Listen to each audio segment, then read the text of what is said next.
Every time Alice washes the dishes, she sneaks a look at her brother training. The kid is crazy young, but already throwing out sharp sword energy like it's nothing. Every time their father praises him, Alice feels that envy deep in her chest. Once they leave, Alice grabs a chopstick and gives it a try herself. She copies her brother's stance and swings hard. The leaves in the distance don't even move. Alice is crushed. She thinks she has zero talent for martial arts. Here is the twist though. That sword energy she just threw rips a massive crack right through the ground. The force is insane. It slices a whole sect building in half from miles away. This jaw-dropping moment gets caught by a martial saint watching nearby. The saint flies down and stops Alice before she can walk away. Asks if she wants to become his disciple. Alice turns him down flat. Her father always looked down on her for being a girl. Alice only wants to master the Chu family sword technique to prove herself to her father one day. The saint is fuming when he hears this, seeing that she's not budging. He hands her a jade pendant and tells her to think it over. If she ever changes her mind, just crush the jade. The saint will come get her no matter where he is. That same night, the adopted son Jack wants the whole inheritance for himself. He decides Alice needs to go. Jack calls Alice to the ancestral hall, sets fire to the Chu family ancestor tablets right in front of her. When their father shows up, Jack sticks his hand in the flames on purpose, fakes a burn, pins everything on Alice. No matter how Alice tries to explain, her father believes Jack, calls his own daughter a liar. In a rage, he punishes Alice on the spot with family discipline. Alice thought her mother would speak up for her. Instead, mom calls her disgraceful. Even her childhood fiancé Mark sides with Jack and piles on. Alice gets locked away in the back mountains as punishment. Every day feels like 1,000 blades through her heart. 10 years pass just like that. Jack is about to officially become the next family heir. That's when Alice finally gets released. She goes back to her room. Nobody has stepped foot in there for 10 whole years. Alice finds the jade pendant the saint gave her. She's hesitating whether to crush it or not when she hears her parents talking outside the door.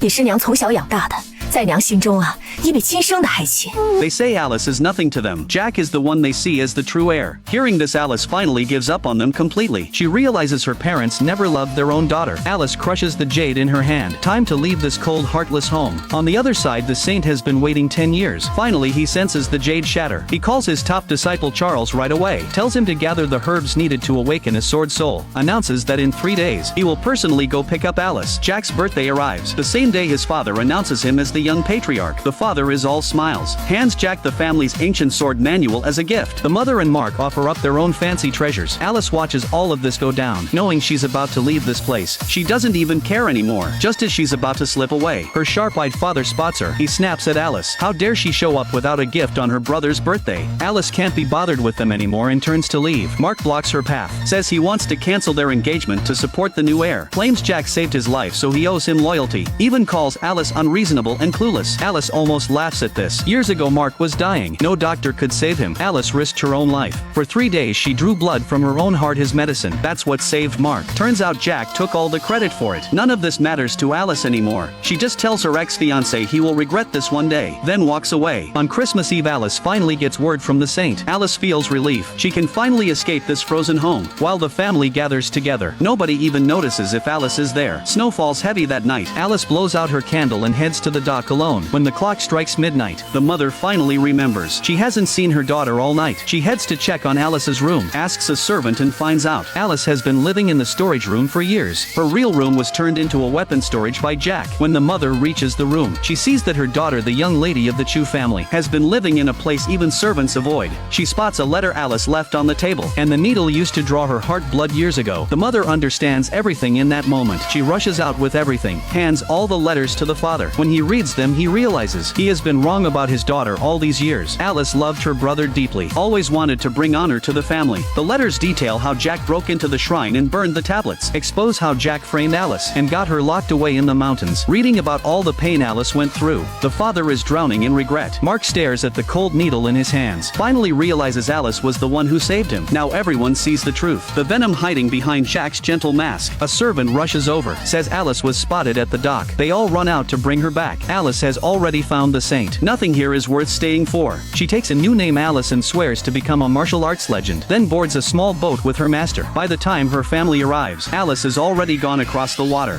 3 years fly by. Under her master's guidance, Alice finally awakens the dormant sword soul inside her. Now she ranks top 5 in the martial world. Her master gets curious and wants to test her level. He condenses his lifelong power into a single drop of wine, sends it flying at Alice. Alice catches it, deflects it with one easy sword swing, sends it right back. The force blasts through an entire bamboo forest in the distance. The saint is impressed. Alice's power now even surpasses his own. He pulls out a token, hands over his greatest creation, the number 1 sect Black Tortoise Gate, passes it on to Alice, then tells her the next disciple recruitment ceremony will be held in his hometown Los Angeles. The Chu family is hosting it. He wants Alice to go on his behalf. Alice thinks about all the humiliation she suffered back home. Now she is the number 1 martial artist. Time to go back and show them what they missed. The big day arrives when everyone finds out the examiner. Is Alice the number 1 on the martial ranking? They all lose it. Even Jack has been obsessed with this legendary woman. The father sighs, wishes this genius could have been his own daughter, tells Jack to give it everything he has got. Maybe Alice will take him as a personal disciple. Right as he finishes speaking, all the disciples' swords start shaking. They all fly out at once like pulled by an invisible force, forming a massive sword formation.